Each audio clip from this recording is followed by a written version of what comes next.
Rafale വിമാന ഇടപാട് കേസിൽ സുപ്രീം കോടതി വിധി ബിജെപിക്ക് നൽകിയ ഊർജം ചെറുതല്ല.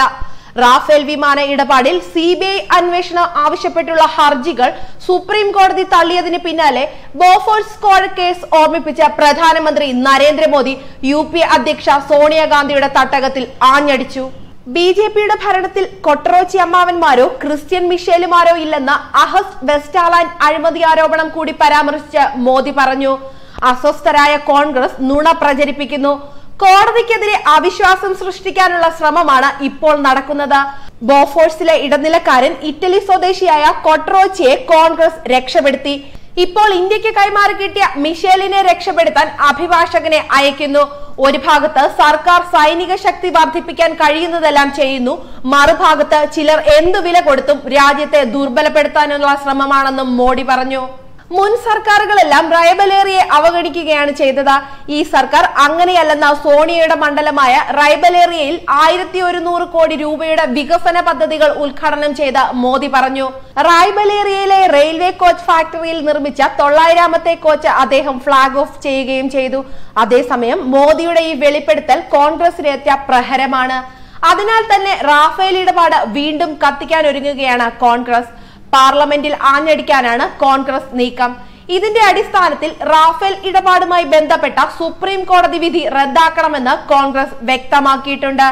കേസിൽ തെറ്റായ വിവരങ്ങൾ നൽകി കേന്ദ്ര സർക്കാർ കോടതിയെ തെറ്റിദ്ധരിപ്പിച്ചെന്നും ഇതിൽ കേന്ദ്രത്തിനെതിരെ കോടതിയലക്ഷ്യത്തിന് നടപടിയെടുക്കണമെന്നും മുതിർന്ന കോൺഗ്രസ് നേതാവ് ആനന്ദ് ശർമ്മ പറഞ്ഞു. റാഫേൽ ഇടപാടിൽ അഴിമതി നടന്നുവെന്ന് ആവർത്തിച്ച ശർമ്മ പ്രായശ്ചിത്തമായി BJP നേതാക്കൾ ഗംഗാസ്നാനം നടത്തേണ്ടി വരുമെന്നും മുന്നറിയിപ്പ് നൽകി. റാഫേൽ ഇടപാടിൽ അന്വേഷണം ആവശ്യമില്ലെന്നും ഇടപാടിൽ സംശയമില്ലെന്നുമുള്ള സുപ്രീം കോടതി വിധിയോട് പ്രതികരിക്കുകയായിരുന്നു അദ്ദേഹം. സുപ്രീം കോടതിയെ തെറ്റിദ്ധരിപ്പിക്കാനായി റാഫേൽ ഇടപാടുമായി ബന്ധപ്പെട്ട തെറ്റായ വിവരങ്ങൾ കേന്ദ്രം കോടതിയിൽ സമർപ്പിച്ചെന്നാണ് കോൺഗ്രസിന്റെ പ്രധാന ആരോപണം. ഇക്കാര്യം ചൂണ്ടിക്കാട്ടി കോൺഗ്രസ് വീണ്ടും കോടതിയെ സമീപിച്ചേക്കുമെന്നും സൂചനയുണ്ട്. റാഫേൽ ഇടപാടിലെ സുപ്രീം കോടതി വിധിയിൽ നിറയെ വസ്തുതാപരമായ പിശകുകളുണ്ടെന്ന് കോൺഗ്രസ് നേതാവ് കപിൽ സിബൽ കഴിഞ്ഞ ദിവസം ആരോപിച്ചിരുന്നു. വിമാനത്തിന്റെ വിലയെക്കുറിച്ചുള്ള വിവരങ്ങൾ CAG പരിശോധിച്ചതാണെന്നും അദ്ദേഹത്തിന്റെ റിപ്പോർട്ട് പാർലമെന്റിലെ PSCയുടെ പരിഗണനയിൽ വന്നതാണെന്നുമാണ് വിധിയിൽ പറയുന്നത്. എന്നാൽ റാഫേൽ ഇടപാടിൽ അങ്ങനെയൊരു റിപ്പോർട്ട് കണ്ടിട്ടില്ലെന്ന് PSC ചെയർമാനും പറയുന്നു. കോടതിയെ തെറ്റിദ്ധരിപ്പിച്ചതാണെന്നും AG എങ്ങനെയാണ് കോടതിക്ക് തെറ്റായ വിവരങ്ങൾ നൽകിയതെന്നും സിബൽ ചോദിച്ചിരുന്നു. അതേസമയം റാഫേൽ ഇടപാടിൽ JPC അന്വേഷണമില്ലെന്ന് കേന്ദ്ര ധനമന്ത്രി അരുൺ ജെയ്റ്റ്ലി വ്യക്തമാക്കിയിട്ടുണ്ട്.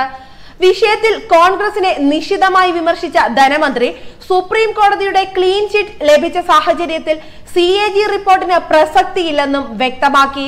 പാർലമെന്റിന്റെ ശീതകാല സമ്മേളനത്തിലെ ആദ്യ 4 ദിനങ്ങൾ മറ്റു പല വിഷയങ്ങളെ ചൊല്ലി അലങ്കോലമായി.